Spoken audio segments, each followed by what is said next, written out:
tronçons prioritaires, disons, parce qu'ils vont toucher plus de milieux naturels. Vincent Libaud est écologue.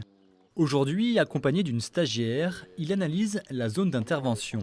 Voilà, comme on est là, Tant qu'à faire, ouais, on commence là, on peut faire ça, après on passera là-haut. Ouais. Allez, c'est parti.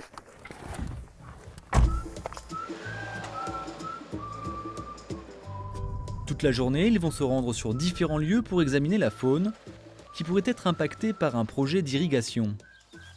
Un réseau enterré qui va passer dans des zones naturelles plus ou moins sensibles. Donc ce réseau va desservir toutes les petites parcelles qu'on voit derrière là-bas. Donc ils ont prévu de passer exactement ici. Il y a 2 faucons cresserelles. L'expertise de Vincent porte essentiellement sur les oiseaux, les lézards et les amphibiens. Et puis tu as des zones d'alimentation sur l'herbe rase où il peut trouver des insectes, des orthoptères, tout ça à manger. Si Vincent dispose de jumelles, il peut détecter la présence de n'importe quel oiseau sans le voir, juste à l'oreille. Tiens, là on entend l'alouette, Lulu. Le chant très flûté, là. Après, tu as le grincement de porte, là. C'est le bruyant proyer. Celui qui est derrière, là, c'est celui qui essaie de démarrer sa mobilette. Là, tu l'entends, il galère à démarrer, puis après, ça part.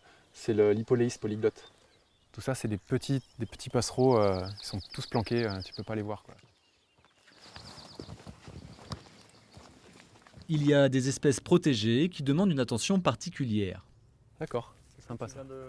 Là, il y avait une hirondelle rousseline.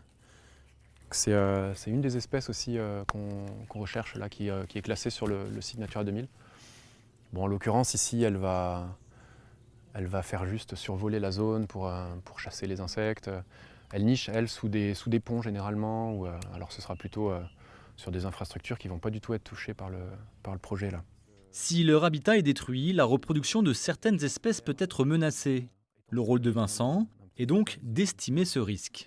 J'exagère, mais si on avait 3 couples de cette espèce-là sur le site et qu'on en impactait un, là ça peut être vraiment significatif. Donc là oui, il faut revoir le projet.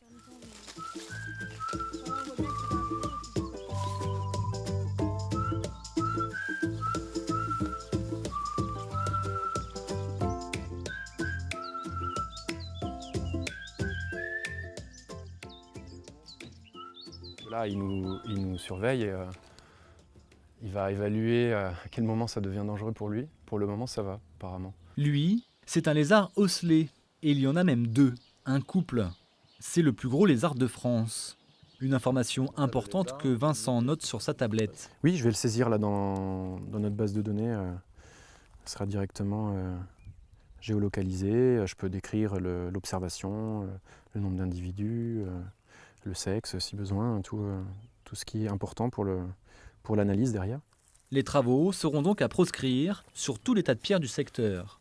Un lieu qui cache d'autres surprises.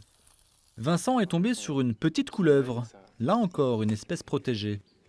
En fait, même toutes les espèces de serpents sont protégées, toutes les espèces de lézards. Celle-ci est finalement assez commune, mais pas toujours facile à observer.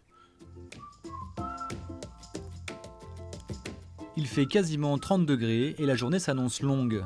Au moins 15 km à parcourir à pied et généralement seul.